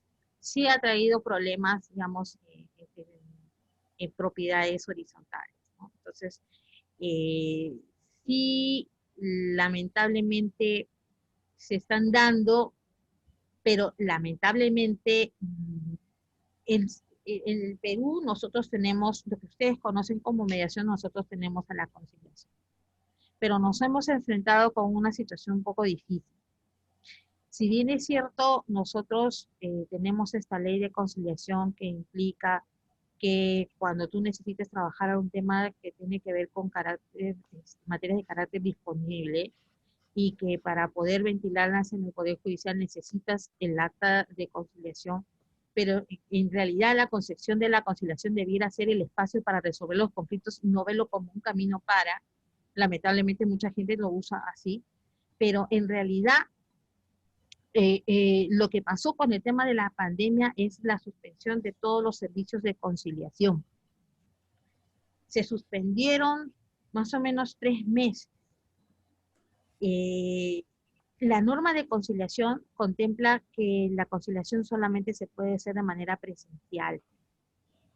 Y cuando se intentó en el Ministerio de Justicia ver la forma de cómo implementar, aunque sea de manera temporal, la virtualización de la intervención, nos encontramos con asesoría jurídica que nos dijo que no era posible porque habría que modificar la ley, pero eso ha hecho de que de alguna manera conflictos se encuentren ahí contenidos como una especie de olla a presión. Y tal es así que intervino la Defensoría del Pueblo, mandando una comunicación al ministerio, señalando de que era necesario que se pueda ver una salida a esta situación, porque en realidad hay personas que la estás dejando en indefensión y que era necesario pues ver la manera de la salida. Dentro de las disposiciones del gobierno para la reactivación económica del país, se empezaron a dar una serie de directivas para que algunas organizaciones, comercios, algunos, digamos, centros de labores puedan empezar a trabajar, digamos, sus servicios, implementar sus servicios, y entre esos, algunos centros de conciliación empezaron a utilizar, digamos, estas pautas para poder cubrir ese requerimiento, para poder empezar a reactivarse económicamente, y comunicaron al Ministerio de Justicia que estaban aptos para poder ellos ya funcionar, y de alguna manera esa fue una salida para que empezara a reactivarse el sistema conciliatorio. Lamentablemente, en el Perú la mediación como mediación no está normada. No está normada. Tenemos ciertas normas que de alguna manera reconocen más que nada la mediación escolar en el ámbito de las instituciones educativas, pero la ley de conciliación, si bien es cierto, habla de la institucionalización de la conciliación extrajudicial como un mecanismo de construcción de cultura de paz, pero la mediación comunitaria, digamos, institucionalizada, positiva, no está. Que sí debería, particularmente para mí, sí me parecería que sería una opción, pero excelente como para poder en estos temas, en estos momentos, empezar a trabajar, a impulsar, ¿no? Hay ahora último, en el ministerio se han presentado algunas iniciativas para empezar a trabajar el tema de mediación, y la mediación en el ámbito comercial transnacional, ¿no? Con ese tema de la mediación 2.0 y la necesidad de utilizar esta figura, porque en realidad es una figura muy interesante, ¿no? Pero vamos a ver, pues, por el lado particular, siempre mis esfuerzos han ido encaminados a promover el tema de la mediación, porque considero que en realidad es flexible y la justicia se puede conseguir en función de una disposición más comprometida de las personas que están en una comunidad, ¿no? O en el ámbito donde estén, ¿no? Porque se conocen, porque siempre va a haber la posibilidad de que se vuelvan a ver. Entonces yo sí creo que sería una opción realmente eficaz de acceder a lo justo, ¿no? Te preguntaba porque yo vivo en una zona en donde también siento que, yo soy de Argentina, estoy en una ciudad próxima a Ricardo y Miguel, que no te puedo explicar lo que me ayudan en la escuela con el conflicto que hay con los estudiantes. Entonces la mediación escolar funciona, anda re bien, nos han dado una mano bárbara, pero a nivel comunidad, no sé si el resto de mis conciudadanos coinciden, pero yo también siento que más allá de la grieta que debes haber escuchado que existe en la Argentina, yo a partir de la pandemia lo que también estoy como observando, no con miedo, pero sí como con cierto recelo, es como esta olla a presión entre la gente que se cuida ante la pandemia y la gente que sale a la calle y fuma y anda sin barbijo y bueno, y hace juntadera. Entonces, desde ese lugar también es como que digo, bueno, ¿podrá intervenir en algún momento la Defensoría? ¿No? ¿Se podrá hacer mediación? ¿Terminará explotando? Porque no sé si ustedes están como haciendo un aislamiento muy riguroso o han aflojado un poco. Acá estamos como con muchos casos y también, digamos, con una situación relativamente alarmante. No tanto por la gente de nuestra edad, sino por pensando en el prójimo, en aquel que está como con una enfermedad previa o con personas de la tercera edad. Sí. Aquí se tiene, nosotros tenemos todos los días a partir de las 10 de la noche hay toque de queda hasta las 4 de la mañana. Y los domingos, bueno, estuvo abierto, fin de semana la gente podía salir, pero se disparó la cifra de una manera, de verdad, prácticamente se volvió incontrolable, porque las personas iban a visitar a los familiares. Entonces los asintomáticos, sin saber, iban a visitar pues a la abuela, a la mamá, y ahí era pues, empezó pues todo un poco de contacto, de contagio, que hizo de que esto pues empezara a subir. O sea, nunca hubo una meseta, sino pues hubo pues un pico marcado. Entonces, las personas que salen a la calle, se supone que todos tenemos que salir con mascarilla, con barbijo. Se entiende que hay normas que establecen que sea así, y es más, si tú quieres subir a un ómnibus de transporte público, tienes la obligación de ponerte mascarilla. Tienes que poner la mascarilla, si no te dejan subir al bus. Ahora, el problema de transporte en el Perú también es un tema álgido. Y la gente, para poder transportarse también, requiere pues de mayor cantidad de estos, de estas formas de transportarse, ¿no? Lamentablemente, pues, las malas costumbres de querer ir apiñados hace de que eso también sea todo un foco de contagio. Entonces, es un tema bien complejo, porque además hay gente también que no se pone la mascarilla y porque le exigen que se ponga la mascarilla, reacciona mal y eso también genera conflicto.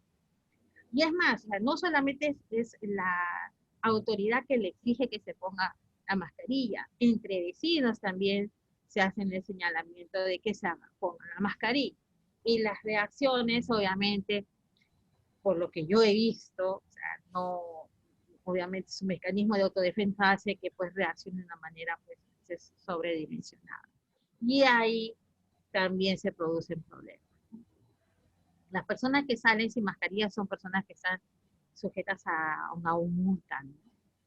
Pero a pesar de que hay multa, a veces hay gente que sale como quiere. Se entiende de que los domingos, por ejemplo, nadie debe salir y la gente está paseando pues a sus perros. Creo que se compran a propósito perro para salir. No sé. O sea, lo que se hace evidente es que mucha gente a veces no, el problema es que no reconoce al otro, o sea, no, la empatía a veces no se desarrolla de tal manera que las personas sepan que uno está en comunidad y que hay ciertos parámetros que uno tiene que cumplir para poder convivir de manera adecuada. Pero lo que decíamos al comienzo, se hace evidencia pues que hay una crisis de valores, ¿no? Hay una falta de reconocimiento y de respeto al otro, que eso implicaría la refundación de la concepción de ciudadanía, ¿no? O sea, en realidad, ¿qué cosa es ser ciudadano, no? ¿Qué cosa es participación ciudadana, no? Sí, es todo un tema, ¿no? Bueno, muchas gracias. A ti.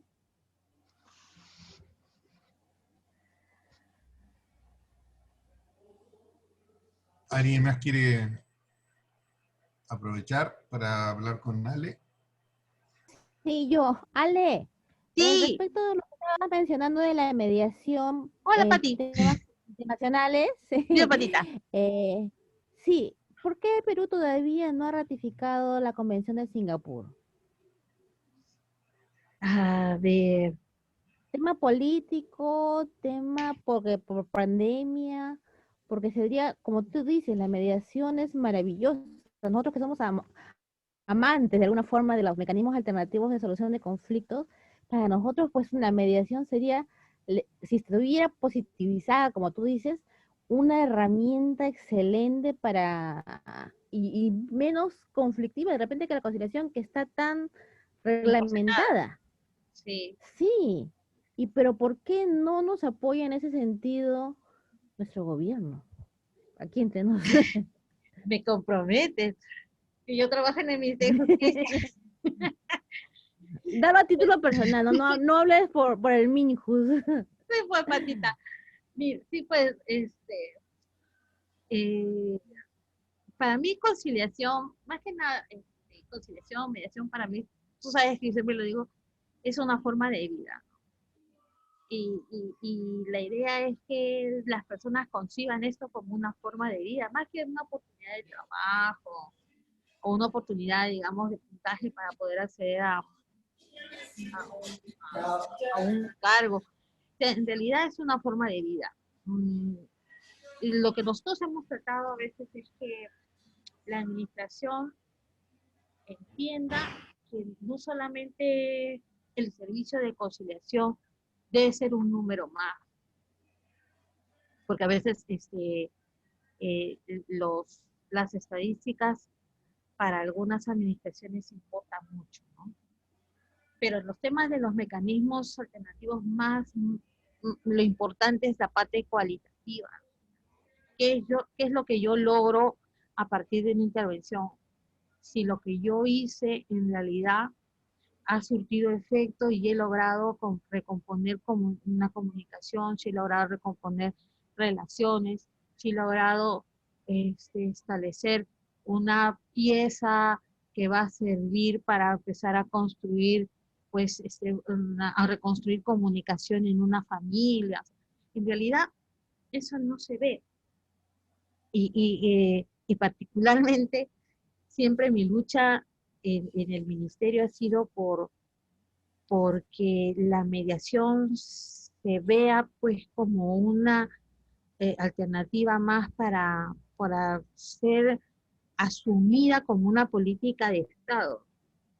Desde el año 2012 siempre ha sido mi norte empezar a trabajar el tema de mediación en el ministerio. Lamentablemente, estos temas a veces no son parte de la agenda, ¿no? O sea, a veces en temas de política parece que ciertas noticias son las que marcan la agenda política, la agenda parlamentaria, cuando en realidad para poder recomponer los problemas que hay amerita más bien un impulso a partir de la educación, ¿no? Si yo quiero un ciudadano que cumpla con los parámetros requeridos para construir un país, si yo quiero un ciudadano comprometido con una convivencia que haga que mi entorno social se desarrolle de manera adecuada, o sea, yo tengo que invertir en educación. Pero en el tema de mediación, a veces los esfuerzos son de los mandos medios.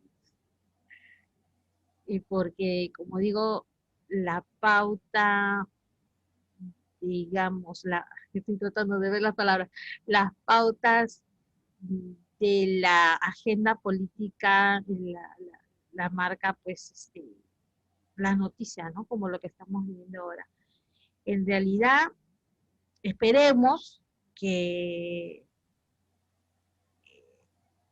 esta situación que se ha presentado hace unas semanas de poder impulsar la mediación, por lo menos en la parte que es relacionado a lo comercial, vamos a ver si es que surte efecto y de alguna manera puede ser una pieza que nos pueda ayudar a poder conectar con los otros tipos de mediación. Por lo menos en el tema de la mediación escolar también estamos dando bastante impulso, ¿no? Por lo menos estamos generando una necesidad desde la sociedad civil hacia el ministerio, ¿no? A pesar de que esta es una herramienta que está consignada dentro de la Ley General de Educación, pero que como herramienta no se ha trabajado específicamente en el Ministerio de Educación. Además se trabaja el tema, claro, convivencia pacífica, pero el tema de mediación como herramienta, como tal, no se está trabajando y eso es lo que estamos haciendo nosotros en el Ministerio. Pero el riesgo digamos, de hacer una ley de mediación es que el legislador le quite la flexibilidad que nosotros requerimos para que sea realmente una herramienta efectiva. El problema que nosotros tenemos en Perú con la ley es que es un proceso chiquito y tiene muy ajustado los requerimientos, sus procesos, a pesar de que la conciliación se entiende que debe ser un procedimiento flexible, es flexible a la hora de la intervención en la audiencia como tal, pero en respecto a los plazos, respecto a todas las acciones que tienen que ver con el procedimiento como tal, es muy encorsetado. Y de alguna manera eso hace de que algunos lo vean pues como un mecanismo solamente para obtener un requisito de procedibilidad y de alguna manera ir al Poder Judicial. Y nosotros estamos tratando de luchar con esa concepción cuando nosotros decimos que en realidad la razón de ser de la conciliación es más bien la construcción de una cultura de paz, ¿no?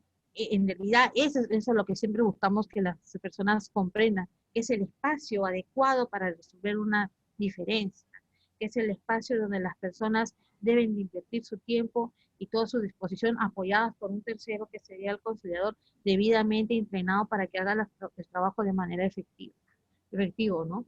Pero en realidad es una lucha constante, ¿no?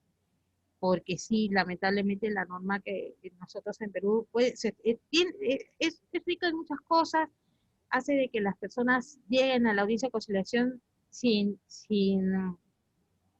obligarlas, digamos así. Es una cosa sui generis, pero el tema es de que en la intervención a veces se falla. A veces se falla, por eso que nosotros estamos insistiendo en la capacitación, ¿no? Para que las personas realmente hagan un trabajo efectivo y consciente. Sobre todo consciente, porque la gente tiene que ser consciente de que trabaja con personas, ¿no? Y los conflictos para las personas a veces son su vida. Y si no concibe de que tiene la responsabilidad de manejar vida y lo hace de manera inadecuada, realmente está siendo un sujeto que solamente está generando mecanismos de frustración dentro de las personas que no logran por lo menos recomponer su comunicación, que sería lo básico, ¿no? Y más aún si están encaminados a buscar una solución a sus conflictos, o sea, se frustran, pues. Y eso es lo que a veces la gente no reconoce. Muy Así cierto, Ale, muchísimas gracias y más bien disculpas que te he metido en problemas, pero es que tenía esa duda, pero sí, agradecida siempre contigo porque eres una luchadora innata y para mí tú pues eres maestra de maestras y todo lo que yo pueda aprender lo transmito a mis alumnos y a veces me dicen, doctora, usted me ha cambiado el chip, porque yo también soy como tú, amante de la cultura de paz, porque no es una palomita, es un cambio de actitud, y es lo que necesitamos en el Perú, más gente como Alessandra Fayad. Muchas gracias, Ale, por tu magnífica, realmente magnífica exposición. Muchísimas gracias. Gracias, qué generosa. Gracias. Bueno, un beso muy grande para vos, Patricia. Ahora me acordé, pero como no tenía tu imagen, no podía saber quién eras. Así es que no me he peinado. Por eso no le he puesto. Pero luce tu rubro, pues, Pati. Ay, bueno, Ale, veo a Irene, veo a Ricardo, sí. Ahí a Irene, que está pobre, para ellos son más de la 1 de la mañana. Ahí está Irene. Ahí firme escuchando. Así que doble agradecimiento. Gracias Marité, gracias Miriam, gracias Moni, gracias Guille, nuestra amiga de Santiago que está también ahí escondidita, Gloria, Miguel y Nancy. Muchas gracias a todos por habernos acompañado y muchas gracias Ale, la verdad que comparto mucho de lo último que dijiste también y creo que ese es el gran reto, ¿no? ¿Cómo hacerlo? Muchas gracias y muchas gracias a todos por estar. Muchas gracias. Alexandra, una pregunta chiquitita fuera de contexto. Beso, abrazo, cariños y a cuidarse mucho. Es lindo verlas a todas y a todos. Bendiciones, un beso, ay, Tere. Alexandra, una pregunta bien cortita. ¿Sos descendiente de libaneses? Sí, mi abuelo. ¿Aquí? Uy, yo somos también. paisanos. Sí. Excelente. Gracias. A ti. Gracias por la exposición. Gracias. Gracias a todos por participar. Chao. Adiós. Adiós. Chao, Gracias. chao.